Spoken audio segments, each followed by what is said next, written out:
Assalamualaikum warahmatullahi wabarakatuh. Perkenalkan, nama saya Muhammad Rehan Abdillah dari kelas 11 TKRO 1. Di sini saya akan mempresentasikan tentang suspensi.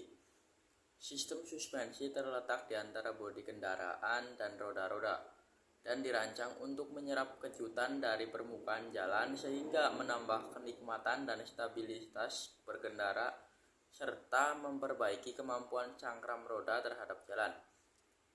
Suspensi terdiri dari pegas, shock absorber, stabilizer, dan sebagainya.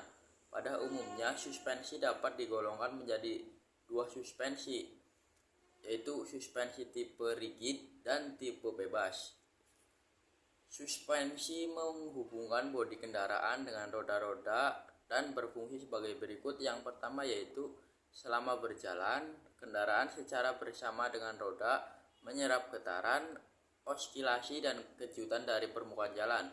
Hal ini untuk melindungi penumpang dan barang agar aman serta menambah kenyamanan dan stabilitas.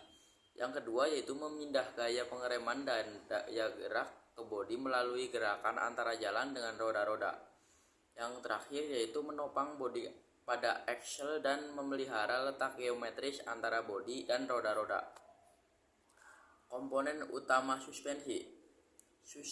Sistem suspensi terdiri dari komponen-komponen berikut ini yaitu pegas, shock absorber, suspension arm, ball joint, bushing karet, strut bar, stabilizer bar, lateral control rod, control arm, dan bumper. Pegas dan shock absorber digunakan pada semua sistem suspensi, sedangkan komponen lainnya digunakan pada model tertentu saja. Yang pertama, pegas.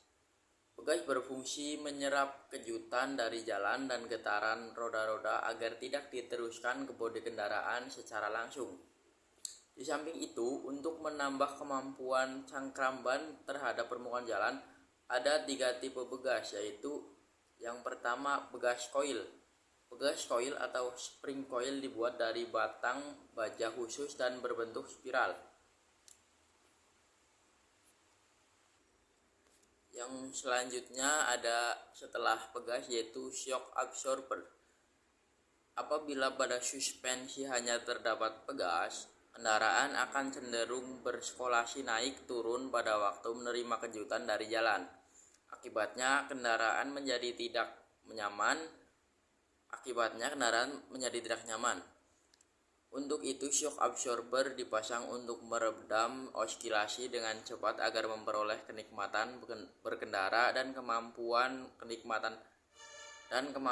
cengkeram ban terhadap jalan.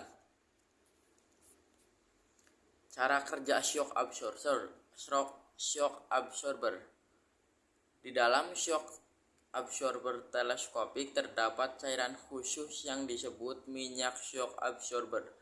Pada shock absorber tipe ini, gaya redamnya dihasilkan oleh adanya tahanan aliran minyak karena melalui orifice atau lubang kecil pada waktu piston bergerak. 3. Tipe shock absorber. Shock absorber dapat digolongkan menurut cara kerjanya. Menurut cara kerjanya, ada shock absorber kerja tunggal atau single action. Yang kedua ada shock absorber kerja ganda multiple action. Dan yang ketiga shock absorber tipe monotube. Penggolongan menurut konstruksi. Shock absorber twin tube, monotube. Yang ketiga penggolongan menurut medium kerjanya. Shock absorber bertelgas dan shock absorber bertelgas. Setelah shock absorber ada ball joint.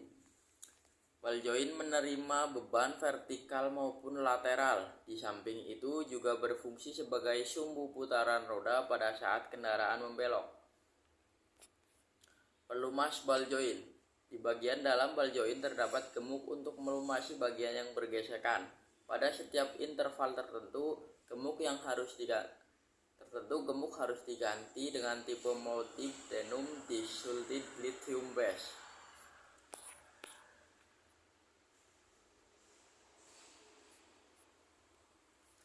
Setelah ball joint ada stabilizer bar. Stabilizer bar berfungsi untuk mengurangi kemiringan kendaraan akibat gaya yang sentrifugal pada saat kendaraan membelok. Di samping itu, untuk meningkatkan traksi ban. Untuk suspensi depan, stabilizer biasanya dipasang pada kedua lower arm melalui bantalan karet dan linking. Pada bagian tengah diikat ke frame atau bodi pada dua tempat melalui bushing.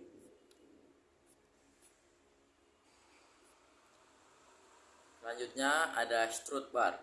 Seperti diperlihatkan pada gambar di bawah, salah satu ujung strut bar dipasang pada lower suspension arm dan ujung lainnya pada lower suspension arm dan bracket strut bar yang diikatkan ke bodi atau cross member melalui bantalan karet. Strut bar berfungsi untuk menahan lower arm agar tidak bergerak maju atau mundur pada saat menerima kejutan dari permukaan jalan yang tidak rata atau dorongan akibat terjadinya pengereman. Selanjutnya ada lateral control hood. Lateral control hood dipasang di antara axle dan bodi kendaraan. Tujuannya untuk menahan axle pada posisinya terhadap beban dari samping. Setelah itu ada bumper. Pada saat kendaraan melalui jalan yang berlubang atau tonjolan besar, begas mengerut dan mengembang secara berlebihan. Keadaan ini dapat menyebabkan kerusakan komponen lainnya. Untuk itu, bonding dan rebounding bumper dipasang sebagai pelindung frame, axle, shock absorber, dan lain-lain pada waktu begas mengerut dan mengembang di luar batas maksimumnya. Sistem suspensi depan. Perbedaan besar antara suspensi depan dan belakang disebabkan roda depan dapat membelok. Ketika kendaraan membelok atau melalui jalan yang tidak rata, roda-rodanya menerima gaya dari permukaan jalan. Suspensi berfungsi menyerap gaya-gaya ini agar kendaraan berjalan sesuai dengan arah yang diinginkan. Di samping itu mencegah roda bergoyang, bergerak ke arah depan, belakang, samping secara berlebihan atau merubah kemiringan roda. Hal ini akan mempengaruhi kestabilan kendaraan. Karena faktor inilah, suspensi model bebas sering digunakan pada roda depan. Sebagai contoh, suspensi model bebas adalah tipe McPherson strut dan tipe double wishbone. Sistem suspensi belakang. Pada umumnya, suspensi belakang menerima berat yang berlebihan dari penumpang dan barang. Keadaan ini menimbulkan kerusakan dalam menentukan kekerasan begasnya.